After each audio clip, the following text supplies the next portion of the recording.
Hi, Facebook and YouTube. We are going to get started in just a minute talking about realistic characters. I'm going to set up Instagram and we will get going.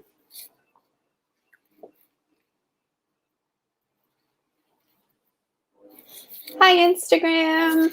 We are live here on Instagram and Facebook and YouTube over here. Today we're talking about tips for building realistic characters. So I've got a nice list so I don't forget anything I wanted to share. We will go through those. If you have any questions at all while we're chatting, please feel free to leave them in the comments. I will be addressing those as we go along so that we can have an interactive, helpful training here. It's going to be a ton of fun. So again, leave your questions in the comments if you have them as they come up, or if there's anything you've ever wanted to know about characters, let's chat about it because it's going to be a lot of fun today. Okay, so the first thing that you want to know when you are working with characters is, let's back up a little bit. First of all, when we're creating characters for our novels, we want to make sure that they're realistic, that they're believable. Because if they're not believable, our reader is going to feel removed from the book. They're not going to connect to that character. And then they're just not going to want to keep reading. And that's a problem, obviously. So the importance of getting realistic characters in your novel and making them feel so realistic can't be overstated, because it really just helps connect your readers into the story. It helps connect them to the characters. And in my view, character-driven stories can be very impactful because everyone reading your book probably is a human, right? So if they can connect with your characters on a human level, they can empathize with your characters. And that just helps them to understand, helps them to feel part of the story. It helps them really dig in deep to the things that your characters are feeling and the things they're going through. And it really just gives you, as an author, the opportunity to allow the reader to really dig in and feel a part of your story. That's part of what show versus tell is. But we're going to kind of talk just on the character side of that. But like I've said before, show versus tell really kind of encompasses all of this stuff. This is just kind of the character side of it. So, okay, we have a question, but I'm going to do some of the training and then we'll get back to that. Okay, so the first thing, and I've talked about this before, I linked to this a little bit ago, but you want to create a character profile. And the benefit of a character profile, now, of course, if this doesn't work for you, please don't feel like you're obligated to do it. Don't feel like you absolutely have to create a character profile for every character and you waste so much time getting all the details in. This is just a way that you can actually connect with that character and get to know them really well, so that when you're writing them, they feel realistic to you, because that's kind of the initial key of getting, writing realistic characters, is they have to feel real to you as the author. Okay, so the first thing is, like I said, create a character profile. Now, this can include anything and everything from their first, middle, and last name, to their birth date, to their astrological sign, to their upbringing, to the region they grew up in, to the street they lived on as a kid. It can really be anything that might be relevant to the story, and I say and or because you probably even want things in there that aren't relevant to the story. For example, if their favorite meal is lasagna, maybe there's a story there. Maybe there's something you can add into the story, or it just helps you know your character better. So, okay, so that's the first one. Let's see, so we have a question. Can we represent the hero at the end of the story? Not really sure what you mean by that. Do you mean, like, can you bring the hero in at the end of the story? Not quite sure. Could you kind of expand on that if you're still here? Okay, so we'll get back to that one. But number two, when you're talking about creating realistic characters, you really want to dig into their past trauma, their past drama, and their internal conflict. So anything that kind of motivates them, what motivates them. So I like to say, what pain avoidance or pleasure pursuit is motivating them. So, and I'm not a psychologist or anything, so I don't know all the details, but a lot of what motivates us as humans goes back to either avoiding pain or going after pleasure. And there's a couple, I think there's a couple of other ones, but you know, let's just roll with it for now today. So a lot of times they're trying to avoid pain, and so they'll take steps to do that, or they're trying to find pleasure, or I guess it could be said to self-actualize. So finding pleasure in doing something that brings meaning. So those can be a lot of like the internal conflict and the like what motivates them. So also ask who in their past has shaped them, what events in their past has shaped them. It's good to ask about that. Why? So you really need to know why they act and react the way they do, because if you can understand the reasoning why, it again, it goes back to the characters feeling real to you as an author, which means that they will feel more realistic to the character. So this here is just in my way, so I'm just gonna get that out of the way. Okay. Okay, so a little bit more clarification on the questions. The original question is, can we represent the hero at the end of the story? Okay, after so many events, we speak about the hero at the end, why he did this, and how was he involved in the plot, I think. Yeah, so I think I'm going to try to answer your question as you understand it. So if this doesn't help, let me know. But it's kind of like, I think what you're saying is like at the end of the book, if you kind of wrap it up by explaining why the character did that. My opinion is that if you've written the story in such a way that the reader will connect to the characters and really, you know, kind of follow them through the story, then you should not have to explain why they did it. It should make sense to the reader on an instinctual level. And that's part of where like showing and telling comes in. But it really is, let's see.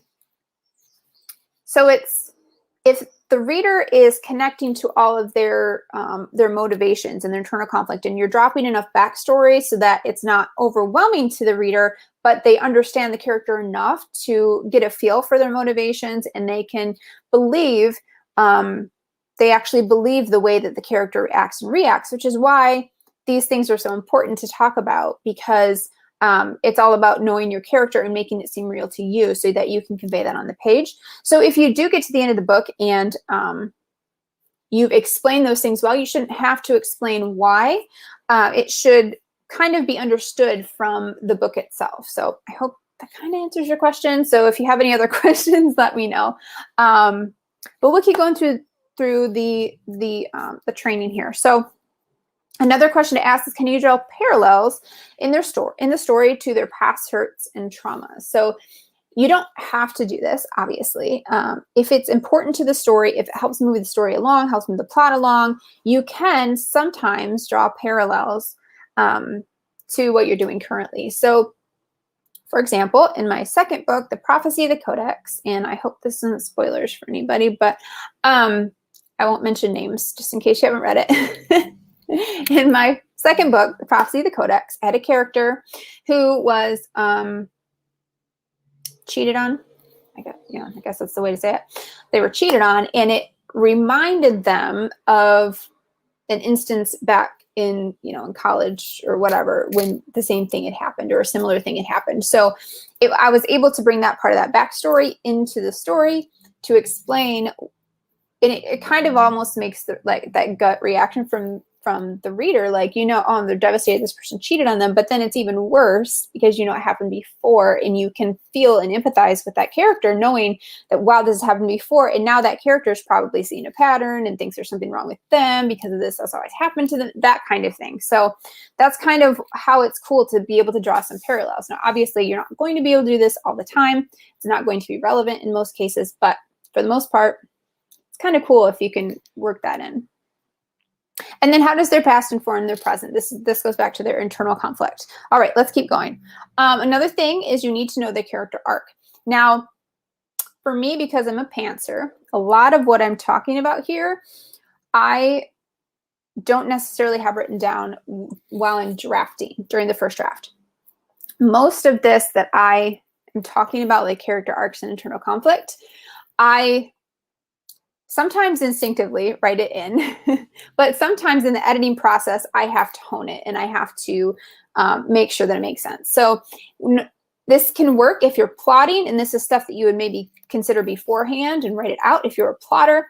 If you're a pantser like me, or a planner, or whatever your process looks like, there's no right answer for when you figure out these items. It's just these are items that will be beneficial to you in your book, whether you put them in the editing process or hone them on I don't want to say perfect, but get them, polish them, I guess, in the editing process, or if you know before you start writing. So that's just another side thing. Don't worry if this is not like, you don't feel like you have to go and like plot all of this out and have all these answers before you start writing a word.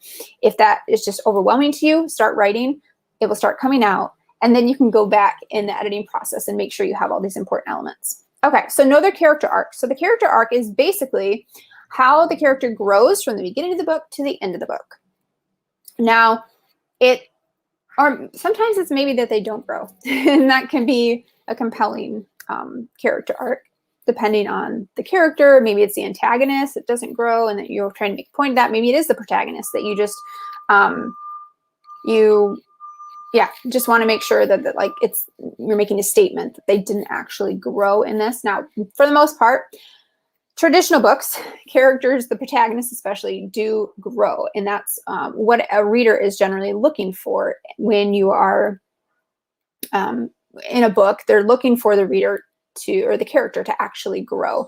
That shows forward movement. It shows that all of the things that the characters went through, all of the conflict, was worth it because they actually learned something. They actually made progress in their life. They actually fill in the blank, whatever it is, they fell in love, or they found the secret treasure, or they solved the mystery, or solved the murder, whatever it is, whatever their conflict was, and whatever their desired result at the end of the book, if they achieve that, then that's kind of part of why the reader shows up. So character arc involves internal and external obstacles to overcome. So this is the conflict I was talking about, but it's important to create also internal conflict, like I talked about in the previous point. You want to have internal conflict because it makes the external conflict so much more powerful. And a lot of times, honestly, in real life, internal conflict is what holds us back way more than external conflict. Your mindset is everything. I truly believe that. And that's why I work on it so hard, because if your mindset is right, you can do just about anything. If your mindset is not, then you are going to struggle. No matter what external obstacles come your way, you're going to have a hard time with that. So that's why it's important when you have characters come in and you're going through what their character arc looks like, that they have both external and internal conflict. Now, bonus points, again, if you can make the internal conflict mimic or somehow mirror the external conflict. And it kind of just builds in those layers of your plot, builds in the layers of your characters, helps make them more realistic to the reader. All right. Again, if you've joined recently, thank you. And feel free to leave any questions you might have about characters at all, something I'm talking about or something maybe I haven't mentioned. We're doing a training, but I'm happy to answer any questions you might have. Okay, so another thing about character arc, how does the story change them? I talked about this a little bit ago. You want to consider how the story actually changes them, the conflict in the story. Now, I said, again, sometimes characters may not change, but you might be surprised that you think they didn't change and they actually did. So there might be something, maybe they didn't move forward in a certain thing, but maybe internally something is different. So think about the things that changed in there, and those are the things you want to kind of play out, because the reader is going to connect with those things, connect with the things that the conflict that comes up against character in a book, which conflict is the number one thing to have a story. You have to have conflict of some sort. So if you have the conflict in the story and you work through it, it's going to change them in some way. Now, again, you could write a book that maybe that's not the case, but for the vast majority of books, there's going to be some sort of change in that character. And that's kind of what you want to hone in and what you want to polish as you're developing that character to make sure that that comes across in the page. It makes the character more relatable to the reader. Okay. Yeah, we already talked about conflict. So that was the next on my list. And a couple of like lightning flashes, lightning round, quick tips. Anyway, so use dialogue to differentiate between the characters. Now, you want to make sure that you know your characters really well so that when you put them on the page, they feel different than your other characters. You don't want every character to sound the same. They're not going to have the same background. I mean, of course, there can be argued. Every rule, there's always an exceptions to rules. So if someone's like, if you have a bunch of people that are in a cult and they deliberately talk the same way, then yes, they're going to sound the same way. Okay. Semantics. But anyway, so you don't have to stress about that. But if someone has a different background than another person, they're probably going to say things differently than the other person. They're going to have different ways they phrase things, different words that they use. If you think about somebody, so I grew up in Michigan, and the word for carbonated sugary beverage is pop, what they use in Michigan and other places, I'm sure. But when I moved to Tennessee, they use the word Coke to describe all sugary carbonated beverages. And then I've also heard soda. So different regionally, it helps to know where your character is from so that when you're describing, like, and it doesn't have to be soda or pop or Coke or whatever, I realize, but what it is, there are certain things that people say idiomatically, regionally, that can indicate to the reader that that's where that character is from. Without actually you having to say, well, she grew up in the Midwest or whatever, you can just kind of put that stuff in there. For example, I had a character that grew up in the South. And so every once in a while, I'll throw in a y'all, even though she does not speak with an accent anymore because she hasn't lived in the South for a while, or at least not in the South that speaks that. Actually lives in Florida right now. But anyway, they don't usually speak with a Southern accent in Florida, depending on the type of part of Florida. But yes, Orlando. So anyway, so, but every once in a while, I'll throw in a y'all because she, like, when she gets upset, she kind of, her Southern accent kind of comes through, her little roots show through type thing. So just something to remember. Okay. Know the characters inside and out. We already talked about this. The better you know your character, the more realistic they will be to you, and the more real they'll feel on the page to the reader. Because if you rate the character as the most realistic person you can think of, like, for me, my characters are so near and dear to my heart. I understand them so well that I actually miss them when I'm not writing or reading about them. So, oh, and Wendy said hi. Hi, Wendy. That was a little bit ago, but hi, thanks for joining. Okay, so definitely know your characters inside and out. And a lot of these tips will help you to do that, like writing a character profile and learning about their past trauma, what kind of makes them who they are, what motivates them, and why do they make the decisions that they do.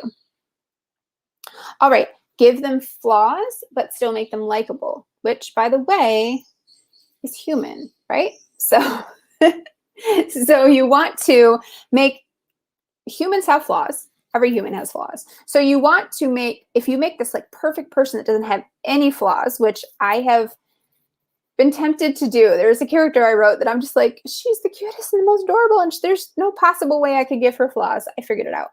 But I figured it out. She's got her own demons that surprised me. But they have to have some sort of flaw or they're not going to connect with the reader. Unless you're doing like maybe a god type character, like is it Chronicles of Narnia, Aslan? I don't know. Anyway, but it's really important to think about what kind of flaws can you show on the page that still keeps them likable. Now, sometimes they might not be likable to every reader. That's okay. You're not trying to make the character likable to every single reader. You're trying to make the character likable enough so the reader wants to keep reading. Give them flaws, but make sure they still have something that that reader can connect with and empathize with, because that's what makes them likable, if the reader can empathize with it. So if you, and I'm telling you, there's like all these different, like, I just saw a preview for a movie, I think it's the Cruella movie or something, but like they're doing all these really interesting character studies in the movies and stuff about villains. And they're just exploring the villains and like their backstory and what makes them the villain. And it's like, it's super interesting to me because you think, well, they're the villain, they don't have any likable characteristics. How would you even make a movie about them? Because everybody wants to hate them. But that's not true, because humans inherently have good side and bad side. They have likable qualities. They have really unlikable qualities. We all do, admit it, even you.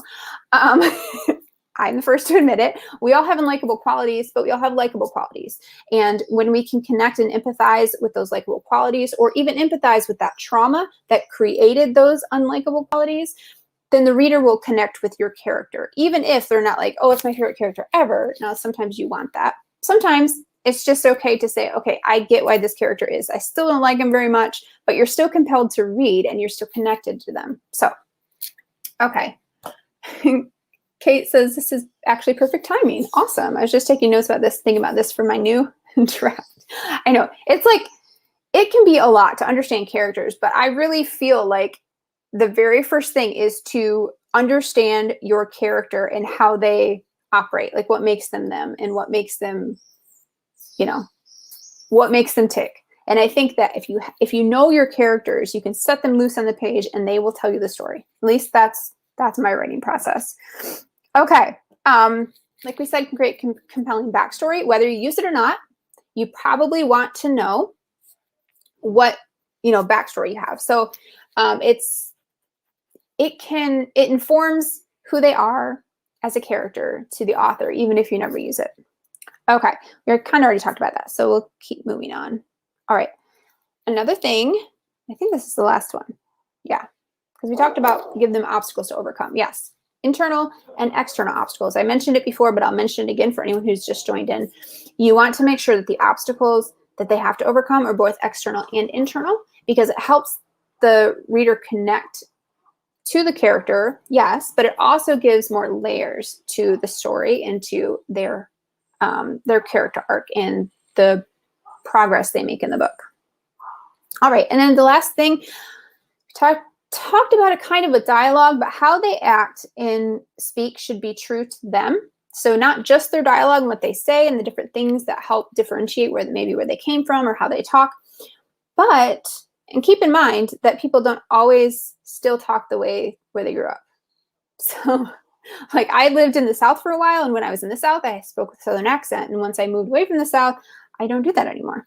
I still say y'all sometimes, but but there are certain words that people from Michigan pronounce a certain way that I don't, because I lived out of Michigan. I lived there and then I moved away for several years and I moved back and now I moved out again. So anyway, but there are certain words that I might pronounce differently if I had lived in Michigan all my life versus me where I have lived several different places. So anyway, but don't make it feel contrived. Like you really don't want to create a character that's not believable because you are using so many idioms and so many like stereotypes. Like you really want to avoid stereotypes. There should be something different about your character, that it's not just like, if you have like this Western cowboy, don't just watch a Western cowboy movie or something and be like, that's my character, I'm just going to do exactly everything they did. Make it like, give them layers. Every person has layers, and the more layers you can add in to your characters and to everything that you write in your story, the better the reader will connect to it. And that is the whole reason why we're talking about characters, because you want the reader to connect to the character so that they will keep reading and then hopefully love your book. Okay, so thank you all for coming to my TED Talk. No, I'm going to stop making that joke. Okay. That was a lot. Thank you all for joining in. I am so glad for that you're here. I just love talking about characters and show versus tell and all kinds of writing and editing and all kinds of stuff. So it was really fun for me. I'm so glad. I hope that you got a lot out of it. The replay will be available on Instagram as soon as I can get that uploaded to IGTV.